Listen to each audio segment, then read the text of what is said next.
पाकिस्तान और दुनिया भर में लाखों देखने और सुनने वालों को अरशद शरीफ का सलाम। नाज़रीन, गिलगित बल्तिस्तान में जो इलेक्शंस का एक मुकाबला सजा हुआ है, इंतहाई अहमियत उसको हासिल होगी, क्योंकि अब हुकूमत ये दावा कर रही है कि जनाब जो सर्वे आ रहे हैं, चाहे गैलप का हो या पल्स का हो, वो कह रहे हैं कि जी हुकूमत की मकबूलियत ज़्यादा है और उनको वोट मिलेंगे। दूसरी तरफ पाकिस्तान पीपल्स पार्टी भी ये दावे कर रही है कि उन्होंने जिस तरह से कैंपेन चलाई है, गिलगित बल्तिस्तान का इलेक्शन वो जीतेंगे। ना सिर्फ वो जीतेंगे बल्कि इस इलेक्शन पे, गिलगित बल्तिस्तान के इलेक्शन पे आगे की जो सियासत है उसका इन्हिसार भी होगा। और हुकूमत के चंद अफराद भी इसको एक हुकूमत के बारे में रेफरेंडम करार दे रहे हैं। तो 15 नवंबर को जब लोग इस हवाले से वोट डालने जाएंगे गिलगित बल्तिस्तान में, हमारे भाई बहन बुजुर्ग, तो वो ना सिर्फ गिलगित बल्तिस्तान की तकदीर का फैसला कर रहे होंगे कि वहाँ पे हुकूमत किसकी बनेगी, बल्कि उसके डायरेक्ट इनडायरेक्ट असरात वफाक में जो सियासत हो रही है, जो सूबों में सियासत हो रही है, उस पर भी काफ़ी गहरे असरात इस इलेक्शन के हवाले से आएंगे। प्रोग्राम में नाज़रीन आज बात करेंगे कोरोना के बढ़ते हुए केसेस, जो वैक्सीन फाइजर कंपनी ने दावा किया है वो पाकिस्तान कब तक आ सकती है, आ भी सकती है या नहीं आ सकती। और साथ साथ आज शहबाज शरीफ साहब, हमजा शहबाज पे फर्द जुर्म आयद कर दी गई है। एहतसाब अदालत नंबर 2 में जज जवादुल हसन साहब ने फर्द जुर्म, और उसमें चार्जशीट में हैं क्या क्या चीज़ें, किस वजह से फर्द जुर्म आयद हुई, जिससे कि सेहत जुर्म से शहबाज शरीफ और हमजा शहबाज ने इनकार किया। इस चार्जशीट में आज क्या चीज़ें हैं वो आपके साथ शेयर करेंगे। साथ साथ नाज़रीन, हुकूमत ने दावा किया है कि गंदम और चीनी की और आटे की कीमतों में वाज़े कमी आएगी, लेकिन अपोजिशन कह रही है कि जब भी यह हुकूमत इस तरह का दावा करती है तो कीमतें बढ़ जाती हैं। क्या इस दफ़ा भी वाकई ऐसा होगा या नहीं होगा, क्या मामलात हैं, इस पे भी प्रोग्राम में आगे चल के बात करेंगे। और एक हुकूमती दावा हमारे सामने आया था जब इंक्वायरी कमीशन बना था शुगर का, उस रिपोर्ट में भी कि 1 रुपए की जब कीमत बढ़ती है तो जो शुगर मिल्स हैं, इससे एसोसिएटेड बिजनेसेस जो हैं, वो 5.2 अरब रुपए का फ़ायदा मुनाफा कमाते हैं इस हवाले से। तो जब से ये रिपोर्ट आई और अब चीनी की कीमतें किधर है और कितने अरबों रुपए का मुनाफा किसके आवाम की जेब से निकाल के किसकी जेब में गया, ये जानने की प्रोग्राम में आगे कोशिश करेंगे। लेकिन प्रोग्राम का आगाज़ नाज़रीन करते हैं आपकी सेहत के हवाले से, आपकी ज़िंदगी के हवाले से। जो सबसे अहम और बड़ी स्टोरी इस वक्त पाकिस्तान में दोबारा से एक दफ़ा कोरोना वायरस सर उठा रहा है, इस हवाले से बात करने के लिए हमारे साथ वज़ीर आज़म के मामले ख़ुसूसी बराए सेहत डॉक्टर फैसल सुल्तान साहब मौजूद हैं। डॉक्टर फैसल सुल्तान साहब, बहुत शुक्रिया प्रोग्राम में शिरकत करने का। कोरोना के केसेस दोबारा बढ़ने शुरू हो गए हैं, इसकी बढ़ने की फ्रीक्वेंसी क्या है और आवाम के लिए एहतियात करना कितना ज़रूरी है, इस हवाले से? बढ़ने का बिल्कुल जी, बढ़ रहे हैं केसेस, और इसकी जो बढ़ने की रफ्तार है वो कुछ ऐसे है कि ये जो तादाद है रोज़ाना के केसेस की, इस तरह की तादाद आज से कई हफ्ते पहले थी, और पिछले कई हफ्तों में इससे 1/3 के करीब फिगर चलती रही। सो मैं समझता हूँ कि इसमें कोई शक नहीं कि ये जो इंक्रीज़ है ये डेफिनेट है और ये सिग्निफिकेंट है, ये वाज़े है, इसमें कोई शक नहीं। इसमें जो मेन चीज़ इसको ड्राइव कर रही है मेरे ख्याल से वो ये है कि जो हमने एहतियातें या एहतियाती तदाबीर अपना ली थी, सीख रखी थी, उनसे हमने किनारा कशी इख्तियार कर ली, हमारी मोबिलिटी बढ़ गई, मिलना जुलना बढ़ गया, और कुछ खुसूसी एक्टिविटीज़ जो हैं उनमें खातिर खा इजाफा हुआ है। मिसाल के तौर पे मैं शादियों का जिक्र करूंगा, बड़े इवेंट्स हैं उसमें बहुत से लोग आते हैं, मिलते हैं। मास्क का इस्तेमाल कतई ख़त्म हो गया, खुसूसन जब आप खाना खा रहे हैं तो वैसे ही लोग उतार देते हैं, उसके बाद वापस मास्क लगाना भूल जाते हैं। मैं समझता हूँ ये मेन वजह है, हमारी इंटरमिक्सिंग और एक्टिविटी का जो इंक्रीज है वो इसके पीछे कार फरमा है। राइट। डॉक्टर फैसल सुल्तान साहब, ये दावे भी सामने आ रहे हैं कि कोरोना वायरस की वैक्सीन बाकायदा तौर पे इजाद कर ली गई है, और इसकी अवेलेबिलिटी कब तक होगी, और पाकिस्तान में ये क्या वाकई अवेलेबल होगी और कब से अवेलेबल होगी, और इस हवाले से आप क्या इकदाम कर रहे हैं?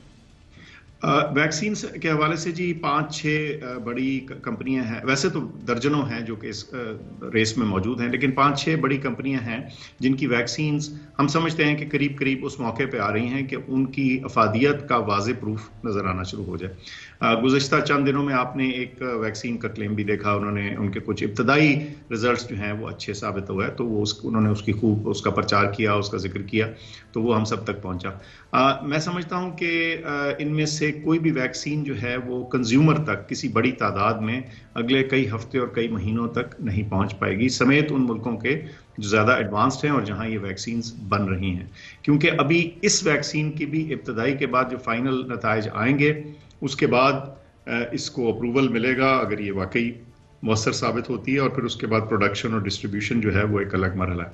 पाकिस्तान में हमने एक एक्सपर्ट कमेटी बना रखी थी और बना रखी है जो लगातार मिल रही है, और उन्होंने 5 या 6 मुख्तलिफ वैक्सीन जो थी उनको प्रायोरिटाइज किया था कि ये हमारे लिए कारआमद साबित हो सकती हैं। उनके लिए हुकूमत ने काफ़ी सारे पैसे मुख्तस कर रखे हैं और तमाम कंपनियों के साथ गुफ्तगू जारी है।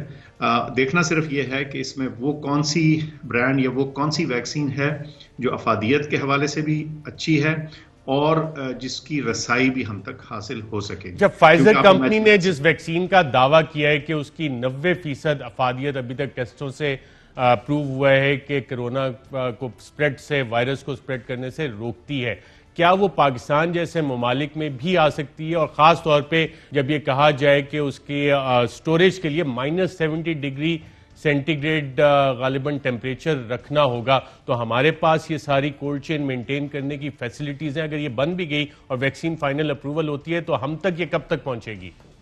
अच्छा साहब, ये वैक्सीन मैं समझता हूं कि इसका जो डिप्लॉयमेंट है, इसका इस्तेमाल ज़्यादातर एडवांस मुल्कों में या इंडस्ट्रियलाइज मुल्कों में रहेगा। जैसे आपने फरमाया, इसके कोल्ड चेन में -80 डिग्रीज या -70 डिग्रीज की रिक्वायरमेंट है। ये फ्रीज़र पाकिस्तान में भी हैं, लेकिन जाहिर है उस तादाद में नहीं है कि हम इसको पूरे मुल्क के लिए एक कोल्ड चेन के लिए इस्तेमाल कर सकें।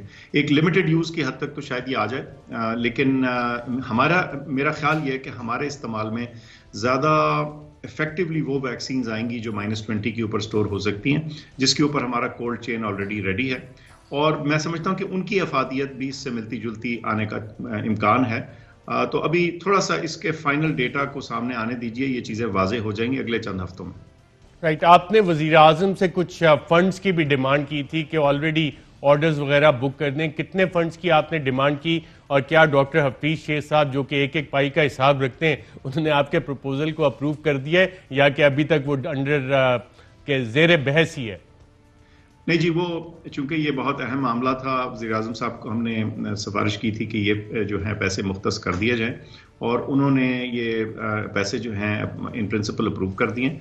और सिर्फ देखना हमने ये है कि ये हमने किस जगह और कौन सी वैक्सीन के ऊपर खर्चने हैं, क्योंकि इस वक्त जो असल चैलेंज है वो ये देखना कि इफेक्टिव कौन सी है, हमारे सप्लाई चेन के हिसाब से सूटेबल कौन सी है, और हम तक पहुंचे कैसे। क्योंकि आप इमेजिन कर सकते हैं कि दुनिया के जो अमीर मुल्क हैं, उन्होंने हर वैक्सीन के मैन्युफैक्चरर के सामने बिलियंस या hundreds of millions of dollars जो हैं वो रख के तो खरीदारियां, पोटेंशियल खरीदारियां उनकी भी कर दी हैं, जिसकी अभी अफादियत भी नहीं पता। अब पाकिस्तान इस तरह की जिसे कहते हैं पोजीशन तो नहीं रखता कि अमेरिका या इंग्लैंड की तरह, बरतानिया की तरह 6 या 8 मुख्तलिफ वैक्सीन मैन्युफैक्चरर्स सबके यहाँ जो अपने स्टॉक्स हैं वो बुक करा दे। तो हमने ज़रा अकल और फहम से और स्ट्रेटजी से ये करना है, तो इसीलिए इस सारी सिचुएशन को हम ज़रा ज़्यादा गौर से देख रहे हैं। लेकिन इंशाल्लाह जब ये वैक्सीन, इनमें से कोई भी इफेक्टिव वैक्सीन मार्केट में आ गई तो इंशाल्लाह पाकिस्तान में भी अवेलेबल हो जाएगी, और इसको डिप्लॉय करने का तरीकाकार भी हमने पहले से तजवीज़ कर रखा। अच्छा डॉक्टर फैजल सुल्तान साहब, जितने भी SOPs इशू होते हैं NCOC की तरफ से, वो जनरली आम लोगों पे और उनको फॉलो भी करना चाहिए, लेकिन एक रिस्पॉन्सिबिलिटी हमारी सियासी क़यादत की भी है। अपोजिशन भी जलसे कर रही है, रैलीज कर रही है बड़ी बड़ी, और हुकूमत भी ये सारे जलसे और रैलीज इस हवाले से कर रही है। तो NCOC इस हवाले से इन सियासी जमातों के कायदीन के साथ, और ख़ास तौर पे हुकूमत जो कि खुद NCOC में बैठी है, ये सारी सूरत हाल देख रही है, वो भी इस पे जा रही है जलसे जुलूसों पे, तो इस हवाले से आपने कुछ आगाही काबीना के अरकान को दी है, सियासी जमातों के लीडरान को दी है? बिल्कुल जी, इसमें NCC जो थी, जो NCOC से ऊपर वाली बॉडी है, जिसमें तमाम चीफ मिनिस्टर साहिबान जो हैं वो बैठते हैं, वज़ीर आज़म बैठते हैं, बाकी सीनियर मिनिस्टर्स होते हैं, वहाँ ये बड़े वाज़ेह तौर पे बात हुई है और ये चीज़ फ्लैग की गई कि जो लार्ज एक्टिविटीज़ हैं ये हाँ इसमें कंट्रीब्यूट कर रही हैं और सियासी सरगर्मियाँ जो हैं वो इससे किसी सूरत भी जिसे कहते हैं बची नहीं रह सकती, क्योंकि बहरहाल वहाँ भी वायरस जब आएगा तो वो ये थोड़ी देखेगा कि क्या किस किस्म की सरगर्मी है। तो ये चीज़ कंसिडरेशन में थी, कुछ एक आध प्रोविंसेस इस बारे में सोच रहे थे, लेकिन मैं समझता हूँ कि अगले चंद दिनों में इसके ऊपर बड़ा क्लियर और वाज़ेह फैसला दिया जाएगा और एनसीओसी के प्लेटफॉर्म से बाहर कैफ हम प्रोफेशनल और मेडिकल और एपिडेमियोलॉजिक रिकमेंडेशन और गाइडलाइन देंगे, उसमें किसी किस्म का सियासी रंग नहीं हो पाएगा, क्योंकि बहरहाल वहाँ से हमारी जिम्मेदारी जो है वो बड़ी वाज़ेह है और उसका ताल्लुक हेल्थ और हमारी जो ओवरऑल सोसाइटी पे इम्पैक्ट है वो है। डॉक्टर फैसल सुल्तान साहब, बहुत शुक्रिया प्रोग्राम सेगमेंट में शिरकत करने का। नाज़रीन, इस वक्त हमें लाहौर से ज्वाइन करने हैं बैरिस्टर शहजाद अकबर साहब, वज़ीर आज़म के मुशीर बराए दाखिला और एहतसाब। बहुत शुक्रिया बैरिस्टर शहजाद अकबर साहब आज प्रोग्राम में शिरकत करने का। इससे पहले कि मैं आपसे बातचीत करूँ नाज़रीन, आपको बताएं कि आज लाहौर अकाउंटेबिलिटी कोर्ट नंबर 2 के जज जनाब जवादुल हसन साहब ने शहबाज शरीफ साहब और उनके ख़ानदान के दीगर अफराद और एडर्स अबेटर्स के खिलाफ फर्द जुर्म आयद कर दी और हमजा शहबाज और शहबाज शरीफ साहब ने फर्द जुर्म सेहत जुर्म से इनकार किया। लेकिन इस फर्द जुर्म में जो आज इंडाइटमेंट उनकी हुई है उसमें जो जज साहब ने साइन किए और फर्द जुर्म आयद की उसके मंदरजात क्या है वो आपके साथ शेयर करते हैं। इंतहाई अहम मंदरजात हैं इसके, और जब आप इसको पढ़ते हैं तो आपको पता लगता है कि जो ग्रोथ हुई है शहबाज शरीफ साहब के ख़ानदान के असासों में वो किस कदर फिनोमिनल अंदाज से असासाजात बढ़े। और इसके पैराग्राफ नंबर 12 में जो फर्द जुर्म आयद हुई है उसमें बताया गया है कि 1990 में मुलजिम शहबाज शरीफ के जो कुल असासाजात थे उसकी मालियत तकरीबन 21 लाख रुपए थी और 1998 में यानी कि 8 साल बाद इसकी मालियत 1 करोड़ 48 लाख रुपए हो गई। अब ये वाली ग्रोथ बिल्कुल आप इसे कह सकते हैं कि एक तरीके से नॉर्मल किस्म की ग्रोथ भी है। और फिर 2009 में रमज़ान शुगर मिल इन्हें वरासत में मिली और जब रमज़ान शुगर मिल इन्हें वरासत में मिली तो असासाजात की और रमज़ान शुगर मिल उसके जो शेयर्स मिले वो 134 मिलियन के मिले। और अब जो इनके मामलात हैं 2018 उसके बाद पब्लिक ऑफिस होल्डर भी रहे और जितनी चीज़ें इसमें आई कि बेनामीदारों के हवाले से कितनी जायदाद है, अपनी अहलिया के नाम कितनी जायदाद है, बच्चों के नाम क्या क्या जायदाद है, उसकी तफसीलात जब सामने आती हैं तो आपको पता लगता है कि इन्होंने 13 कंपनीज इस हवाले से बनाई। और जो आज फर्द जुर्म आयद हुई उसमें बताया गया कि 1 अरब के असासाजात तो चले 2018 तक मान लेते हैं कि जो आपकी फैमिली की ग्रोथ हुई नॉर्मल वो अकाउंट फॉर हो सकता है, लेकिन जो तकरीबन 7 अरब रुपए और टोटल जो इजाफा हुआ 6 अरब रुपए से जायद का, उसके ज़राए आमदन क्या है साहब? ये 6 अरब रुपया जो आपके ख़ानदान के असासाजात में बढ़ा, इसके ज़राए आमदन तो बता दें कि ये कहाँ से आए पैसे, कैसे आए, किस बिजनेस के जरिए आए।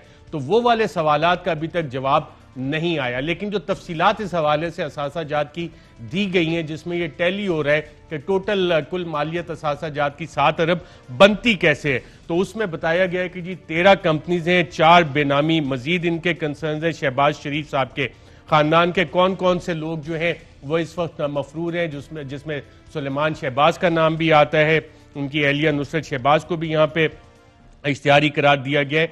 और बताया यही गया है कि डिक्लेयर्ड एसेट जो थे 1998 तक वो सिर्फ 1 करोड़ 48 लाख रुपए थे और फिर जब आप चीफ मिनिस्टर बने 2008 से 2018 तक तो इसकी जो फिनोमिनल ग्रोथ हुई उसमें इमूवेबल एसेट्स आपके क्या हैं। अब जब आप इमूवेबल एसेट्स की नाज़रीन आप प्रॉपर्टीज की तफसीलात देखते हैं तो इसमें तकरीबन 7 प्रॉपर्टीज बताई गई हैं जो 471 मिलियन रुपए की मालियत की प्रॉपर्टीज हैं। अब ये प्रॉपर्टीज है किस किस के नाम पे, आप अगर दिल राय साहब आपको ये बड़ा करके डिक्लेरेशन ऑफ प्रॉपर्टीज दिखा सकें तो ग्राफ आपको पता लगता है कि हाउस नंबर 87 और 96 block H model town Nusrat Shahbaz Sahiba का है। इसकी मालियत जो दिखाई गई है आज फर्द जुर्म में वो 1 करोड़ 77 लाख रुपए।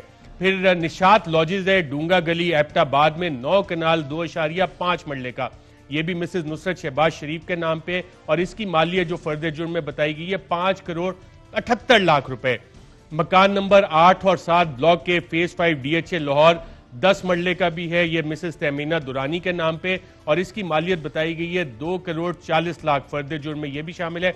चौथी प्रॉपर्टी जो इस हवाले से मियां शहबाज शरीफ के नाम पे बताई गई है वो 10 मरले का प्लॉट नंबर 8 है, ब्लॉक ए फेज 5 DHA में। इसकी मालियत 1 करोड़ 45 लाख रुपए बताई गई है।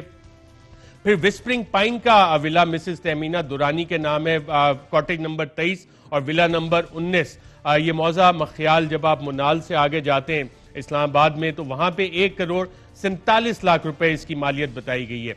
इसी तरह judicial employees cooperative society Lahore में हमजा शहबाज की एक प्रॉपर्टी है जिसकी मालियत 13 करोड़ 64 लाख रुपए बताई गई है। फिर एग्रीकल्चर लैंड है, ज़रई ज़मीन 391 कनाल 12 मरले की मौजा धोराता में, तहसील भवाना चिन्योट में, ये हमजा शहबाज के नाम पे है और सुलेमान शहबाज के, और इसकी कीमत बताई गई है आज की फर्द जुर्म में 9 करोड़ 57 लाख रुपए। तो ये जो इमूवेबल एसेट्स है, जो प्रॉपर्टीज है, इनकी कीमत टोटल बनती है 471 मिलियन रुपए।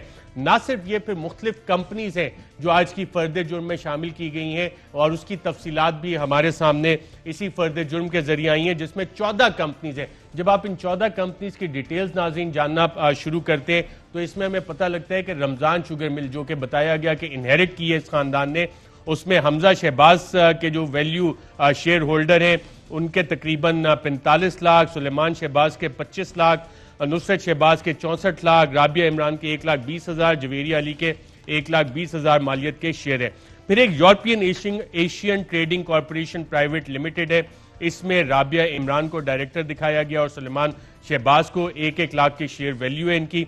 मदनी ट्रेडिंग प्राइवेट लिमिटेड है, इसमें 10-10 हजार मालियत के शेयर हैं नुसरत शहबाज, सुलेमान शहबाज और हमजा शहबाज के। फिर शरीफ फीड मिल्स है, शरीफ फीड मिल्स में हमजा शहबाज के 9 करोड़ मालियत के शेयर्स हैं और सुलेमान शहबाज के 10 करोड़ मालियत के शेयर हैं। मदीना कंस्ट्रक्शन कंपनी लिमिटेड में हमजा शहबाज के 10,000 शेयर्स, सुलेमान शहबाज के 10,000 शेयर। फिर शरीफ पोल्ट्री फॉर्म्स में जो मालियत है शेयर्स की, हमजा शहबाज, सुलेमान शहबाज के 10-10 हजार, नुसरत शहबाज के 8,000, राबिया इमरान के 10,000। फिर शरीफ डेयरी फार्म्स लिमिटेड, इसमें हमजा शहबाज के 10,000 रुपए मालियत के शेयर हैं और सुलेमान शहबाज के 9 करोड़ मालियत के शेयर हैं, नुसरत शहबाज के 8,000 मालियत के शेयर। रमजान एनर्जी लिमिटेड, इसमें हमजा शहबाज 1 लाख शेयर, सुलेमान शहबाज के 4 करोड़ मालियत के शेयर, नुसरत शहबाज के 80,000 के शेयर।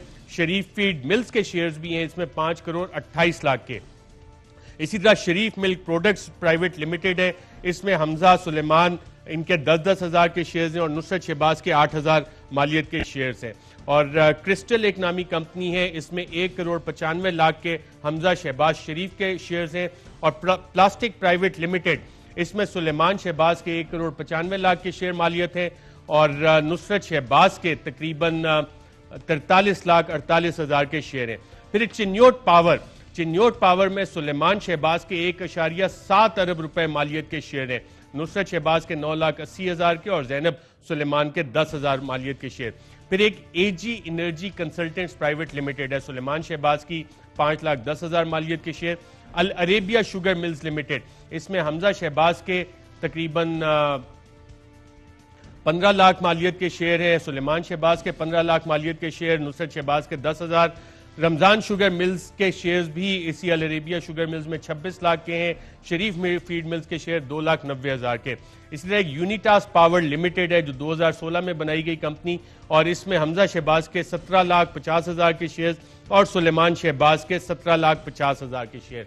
तो ये कुल मालियत जो इन शेयर्स की बनती है कंपनीज में, ये तकरीबन बनती है नाज़रीन 2.1 अरब रुपए। अच्छा, जो कंपनीज है इसमें डायरेक्टर लोन भी कुछ दिया गया है और जब आप इन कंपनीज को देखते हैं कि इन कंपनीज में डायरेक्टर लोन कितना दिया गया है, कौन कौन सी कंपनीज है, तो 10 कंपनीज हमारे सामने आती है। वो पैसा जो कि डायरेक्टर्स खुद इन कंपनीज में डालते हैं, उसमें जब आप देखते हैं तो शरीफ फीड मिल्स में डायरेक्टर शेयर 7 करोड़ 91 लाख का, शरीफ डेयरी फार्म्स में 35 करोड़ 83 लाख रुपए डायरेक्टर्स ने डाले, चिन्योट पावर में 50 लाख रुपए, रमजान शुगर मिल में 2 करोड़ 74 लाख रुपए, मदनी ट्रेडिंग में 62 लाख रुपए, मदीना कंस्ट्रक्शन में 93 लाख रुपए, शरीफ पोल्ट्री में 81 लाख रुपए, शरीफ मिल्क प्रोडक्ट्स में डायरेक्टर ने जो पैसे डाले, लोन दिया, वो तकरीबन 11 करोड़ 22 लाख रुपए, क्रिस्टल प्लास्टिक्स लिमिटेड 27 लाख 45 हजार रुपए और अल अरेबिया शुगर मिल में 50 लाख रुपए। तो टोटल कुल मालियत जो है इसकी वो तकरीबन 613.764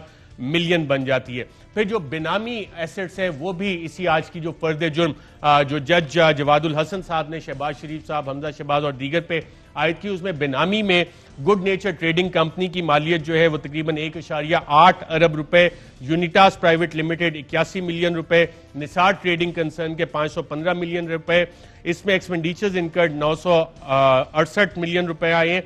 जो अनडिक्लेयर्ड बैंकिंग डिपॉजिट्स हैं वो 386 मिलियन रुपए आज की फर्द जुर्म में आए हैं, और other asset fictitious foreign remittances वो तकरीबन 138 मिलियन की।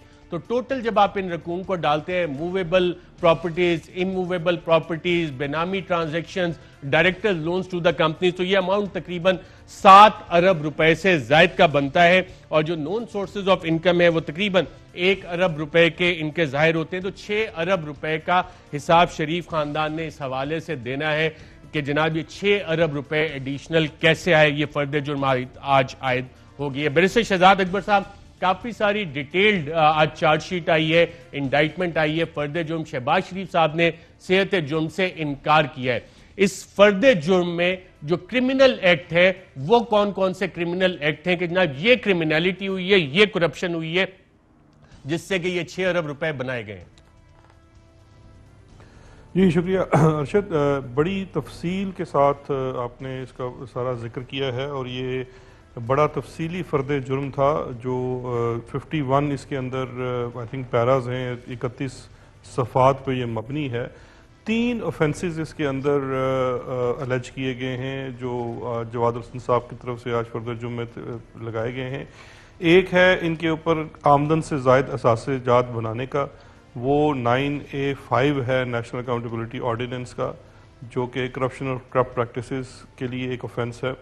उसके साथ साथ सेक्शन 3 है एंटी मनी लॉन्ड्रिंग एक्ट का, जो मनी लॉन्ड्रिंग के इसके अंदर जो सारा जिस तरह से पैसे को घुमाया गया है, और इल गॉटन मनी जो है गैर कानूनी जो पैसा था जो किसी भी किस्म के गैर कानूनी काम से कमाया गया उसको घुमा के अपने एसेट्स में शामिल किया गया।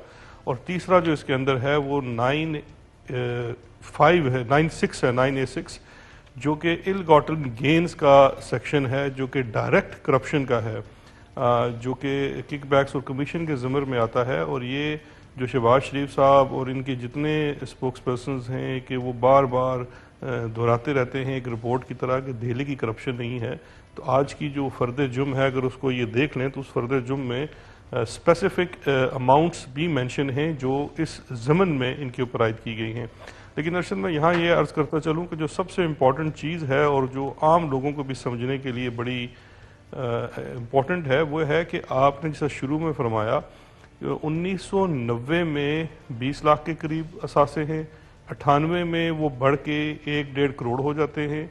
लेकिन जब 2004-5 के बाद ये वापस आते हैं, 2007 से 8 से इक़्तिदार में आते हैं, उस वक़्त की जो ग्रोथ है इनके अपने एसेट्स के अंदर वो एक अनएक्सप्लेन्ड ग्रोथ है और वो एक लामहदूद ग्रोथ है। मैं ये समझता हूँ कि आज के भी रेफरेंस के अंदर जो इनके एसेट्स की ग्रोथ है ये सिर्फ उन चीज़ों को, इनकी उस करप्शन को जाहिर करती है जो कि इन्होंने मनी लॉन्ड्रिंग के थ्रू घुमा के अपने अकाउंट्स में किसी तरीके से लेजिटिमेट करने की कोशिश की और उस बोंडी कोशिश में पकड़े गए। इसके अलावा भी इनकी जो असासे हैं उनकी मालियत शायद इससे ज़्यादा है या जो भी इनके असासाजात हैं या जितने भी इनके ऊपर केसेस हैं, लेकिन ये वो स्पेसिफिक केसेस हैं जहाँ पे मनी लॉन्ड्रिंग के थ्रू, क्योंकि अगर आप देखें ये जो 7 अरब रुपए के असासे हैं ये सारे के सारे असासे जो हैं लॉन्डर्ड पैसे से हैं। इसका एक एक धेला, जो ये कहते हैं शहबाज शरीफ साहब धेले की करप्शन ने की, इसका एक एक धेला लॉन्डर्ड है। और इसकी एक बड़ी को रिलेशन भी है अरशद, जो फैटफ के लेजिस्लेशन को लेके जिस चीज़ के ऊपर जो वजह निज़ा बनी हुई थी अपोजिशन और हुकूमत के दरमियान, और ख़ासकर मुस्लिम लीग नून उससे हटने से तैयार नहीं थी, वो था एंटी मनी लॉन्ड्रिंग एक्ट, जिसके अंदर से वो नैब को चाहते थे कि नैब को एज इन्वेस्टिगेटिंग और प्रोसिक्यूटिंग एजेंसी खारिज कर दिया जाए, जिसका मतलब ये था कि पब्लिक ऑफिस होल्डर अगर मनी लॉन्ड्रिंग करेगा तो वो नैब के सामने नहीं जा सकेगा, उसको आप टैक्स के मामले में ले जाएं। तो ये वो सारी साजिश थी जो कि प्राइम मिनिस्टर इमरान खान साहब ने बुरी तरह से नाकाम बना दी, जिसका इनको बहुत गुस्सा भी है। लेकिन आज जो फर्दर जुर्म लगना है, मैं समझता हूँ वो रीवैलिडेट हो गया, हमारा भी स्टांस, गवर्नमेंट का स्टांस कि बिल्कुल ठीक है। ब्रेक मुझे लेनी है बैरिस्टर शहजाद अकबर साहब, इस हवाले से आपसे ये भी जानना चाहेंगे, आपने मनी लॉन्ड्रिंग का इस हवाले से जिक्र किया, तो जो मनी लॉन्ड्रिंग में प्रोसीड्स ऑफ क्राइम है वो क्या इस हवाले से इस्टेब्लिश होती है? और अक्सर नून लीग के लोग कहते हैं जी ये बताएं किस सरकारी ठेके में करप्शन हुई, तो जब ये पूरी आज फर्द जुर्म आयद हुई है क्या वो भी चीज़ें इसमें सामने आ रही हैं? इस सवाल का जवाब भी लेंगे। चीनी की कीमतों के हवाले से, महंगाई के हवाले से वज़ीर आज़म ने कुछ इक़दाम का ऐलान किया है, आपसे भी इस हवाले से आपने भी एक दो चीज़ें बताई थी, वो क्या थी वो भी नाज़रीन बैरिस्टर शहजाद अकबर से जानते हैं एक वक्फे के बाद। वेलकम बैक नाज़रीन। बैरिस्टर शहजाद अकबर साहब, जब हम इस फर्द जुर्म को पढ़ते हैं और नून लीग की तरफ से एक सवाल आता है कि जी बताएं वो कौन सा प्रोजेक्ट है जिससे कि पैसे निकाले गए, और जब हम इन कंपनीज की लिस्ट फर्द जुर्म में जो बताई गई हैं जिनमें डायरेक्टर्स ने पैसे डाले, तो उसमें हमें शुगर मिल्स भी नज़र आती हैं, पावर प्लांट्स भी नज़र आते हैं, डेयरी फार्म भी नज़र आते हैं, इस हवाले से पोल्ट्री फार्म्स भी नज़र आते हैं, प्लास्टिक का काम भी इस हवाले से नज़र आता है, कंस्ट्रक्शन कंपनी भी इस हवाले से नज़र आती है, एनर्जी कंसल्टेंट्स भी नज़र आते हैं। तो ये वाला कोई ऐसा बिजनेस है जो कि इनकी फैमिली ने इस्टेब्लिश ना किया हो 2008 से 19 के दरमियान जब ये वजीर आला पंजाब थे? जी देखिए, बड़े अचंभे की बात है कि जितना भी पंजाब के अंदर काम हो रहा था पिछले 10 सालों में, और उन 10 सालों में जितनी इवन छोटे सतह पे भी जो ठेके दिए जा रहे थे, वही लोग इनकी फ्रंट कंपनीज के अंदर पैसे जमा करा रहे हैं। डायरेक्ट लिंकेज है। और ज़रूरी देखिए इन तमाम केसेस के अंदर ये ज़रूरी नहीं है कि ये दिखाया जाए कि किसी भी तरीके से कि जी फ़लाँ ठेके के अंदर फ़लाँ पैसे लिए गए। सवाल यहाँ ये पैदा होता है कि आपकी कंपनीज हैं, आपकी फ्रंट कंपनीज हैं, आपके ज़ाती मुलाजमीन के नाम के ऊपर जो ख़ुद आपके यहाँ 10, 20, 25 हज़ार रुपये के ऊपर मुलाजिम हैं, उनके नाम की बनाई हुई कंपनीज के अंदर मिलियंस ऑफ रुपीस जमा कराए जा रहे हैं। जमा कौन कराते हैं? ठेकेदार जमा कराते हैं, बिल्डर्स जमा कराते हैं, और फिर पार्टी के लोग। इस हद तक के इस यहाँ पे वो भी हाईलाइट किया गया है कि जिन लोगों को कोई ओहदा मिलना था, कि एक शख्स पैसे जमा कराता है इसी एक कंपनी के अंदर जिसकी तमाम इंतज़ाम व इंसराम शरीफ फैमिली के हाथ में है, इन्हीं के ट्रस्टेड कैश बॉयज जो इनके को एक्यूज्ड हैं वो उन्हीं पैसों को निकाल के इनके मसरफ में लाते हैं, या इनकी कंपनीज में जमा कराते हैं या इनके पर्सनल अकाउंट्स में जमा कराते हैं। तो केस ये बन रहा है कि जिन ठेकेदारों को ठेके दिए गए वही इनकी कंपनीज में या इनके अकाउंट्स में पैसे जमा करवाते रहे। जी बिल्कुल, ना सिर्फ वो बल्कि पार्टी के अंदर भी वो लोग, ये जो मुस्लिम लीग नून के अंदर लोग हैं जिन्होंने टिकट्स लिए हैं या किसी को बैतुल माल का एमडी लगा दिया या किसी को कोई और ओहदा दिया गया, उनकी डायरेक्ट पेमेंट्स हैं वो ओहदा लेने से पहले उन्होंने बयानात दिए हुए हैं। उनकी 161 की स्टेटमेंट्स हैं कि हमने हमजा शहबाज को ये चेक दिया था, जो उसके बाद या वो निसार ट्रेडिंग में या जींसी में जाके जमा हो जाता है, और फिर उस शख्स को अगले कुछ दिनों के अंदर कोई ना कोई पंजाब के अंदर सरकारी ओहदा मिल जाता है।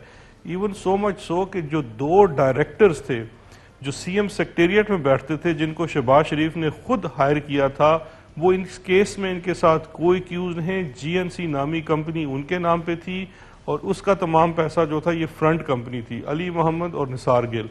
अब ये बता दीजिए कि उनको किस लिए, उनकी किस काबिलियत की बुनियाद के ऊपर टैक्स पेयर के पैसों के ऊपर 10 साल जो शहबाज शरीफ पंजाब में खादमे आला बने रहे, ये 2 लोग, एक उनके डायरेक्टर प्लानिंग थे और एक स्ट्रेटेजिक पॉलिसी थे, इस तरह से कुछ उनको ओहदा का नाम दिया गया, लेकिन उनका असल काम जो था वो नुमाइंदे थे सलमान शहबाज के, शहबाज शरीफ के, हमजा के, जो कि सीएम सेक्रेटेरिएट के अंदर बैठ के। बैरिस्टर शहजाद अकबर साहब, इसमें वादा माफ गवाह कितने हैं और मफरूर कितने लोग हैं इसमें? अभी तक 4 वादा माफ गवाह बन चुके हैं अभी तक? जी 4 वादा माफ गवाह हैं इसके अंदर। एक मुश्ताक हैं और दूसरे यासिर मुश्ताक, ये बाप बेटा हैं जो अप्रूवर बनने के बाद ये ना सिर्फ वो असिस्ट कर रहे हैं प्रोसिक्यूशन में, उन्होंने सारा डॉक्यूमेंट्री एविडेंस भी मुहैया किया है, जिसके तहत मुश्ताक एंड कंपनी के नाम पे ऊपर जितना पैसा बाहर से जो रिवर्स करके गुलाया गया वो पैसा इन्हीं का था, शरीफ का, और इनसे फिर एक फेक लोन की सूरत में लिया गया जिसको उन्होंने बाकायदा तौर पे फेक डिक्लेयर कर दिया। दूसरे जो 2 अप्रूवर्स हैं वो बड़े इंपॉर्टेंट है अरशद, उसमें से एक शाहिद नामी शख्स है और दूसरा आफ्ताब। शाहिद और आफ्ताब वो लोग हैं जिनमें से एक एक्सचेंज कंपनी पाकिस्तान में चलाता था और आफ्ताब जो था वो बरतानिया में एक्सचेंज कंपनी चलाता था।